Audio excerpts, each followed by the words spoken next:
Chapter 6. The Revolution in France.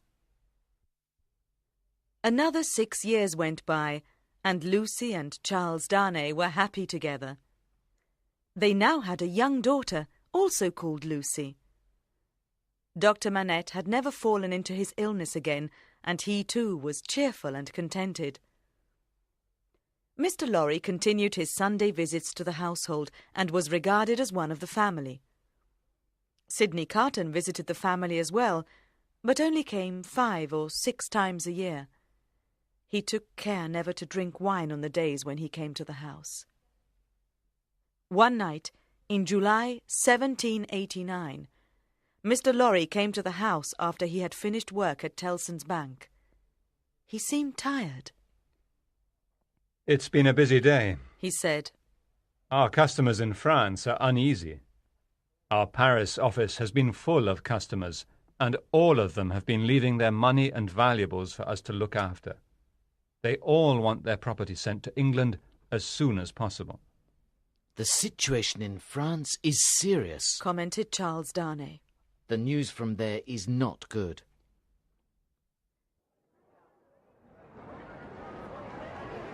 There was much excitement in the Saint-Antoine district of Paris that day. Many people could be seen in the streets. Most of them were carrying weapons. Defarge was issuing orders to the men who stood near him. His face was determined and solemn. "Keep near me, Jacques III," he told one of the men. Then he turned to the crowd and roared, "To the Bastille!" There was a huge cheer from the people in the street. Swords were waved and muskets loaded. There was soon a sea of people surrounding the Bastille prison and clamouring for entry. A few soldiers leaned down from the Bastille walls to see what was happening. Orders were shouted and the crowd attacked the Bastille. There was fire and smoke everywhere, and in the centre stood Defarge, always directing his men to the enemy's weakest places. "Forward!" he cried. Madame Defarge was also there, commanding the women of Paris who took part in the battle. "We can kill as well!" she cried as she led the women forward. The defenders of the Bastille were soon swept away, and the governor of the prison was set upon and killed by the angry crowd. Defarge led his men into the building, and they liberated the prisoners. Then he made his way to the cell that had once been Dr. Manette's. He peered at the walls and the few pieces of furniture. He was looking for something. "Look, Jacques!" he cried excitedly. "Look, there on the wall!" He pointed at some initials. A.M. "Alexandra Manette," he said. "This was the doctor's cell, all right." He began to search the old fireplace, dislodging a cloud of dust as he did so. Something fell into the fireplace, and Defarge bent quickly to pick it up. "There's nothing here, Jacques," he said. "We may as well go." Mr. Lorry was constantly busy at Tellson's Bank because of the dramatic events in France. There was a continuous stream of customers from France in the bank's premises, and people left messages for friends and family members there. One day, Charles Darnay happened to visit Mr. Lorry in his office. Mr. Lorry was preparing to travel to France on business.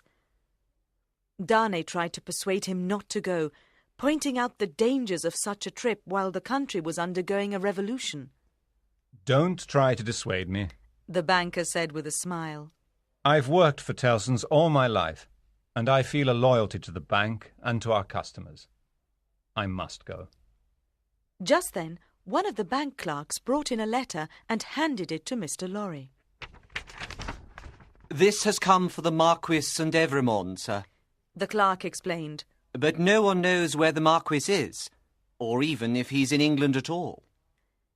Charles Darnay, who had inherited the title from his uncle, had kept the truth of his identity a secret from everybody except Dr. Manette. He did not want to reveal it to Mr. Lorry. "As it happens," he told Mr. Lorry, "I know the Marquis. I'll deliver the letter for you if you like." Mr. Lorry was happy to pass the letter to him. Later that day, Darnay opened the letter from France. He read it with trembling hands. Dear Marquis, I have always been a faithful servant to the Evremond family, and now I have been arrested and thrown into prison in Paris. They tell me I am an enemy of the people and that I must die. My crime is that I followed your orders after your uncle died. I beg you to come to France and help your old servant, Gabelle. Darnay had made his decision before he finished reading this appeal for help. He knew that he had to go to France to do what he could for Gabelle. He sighed deeply.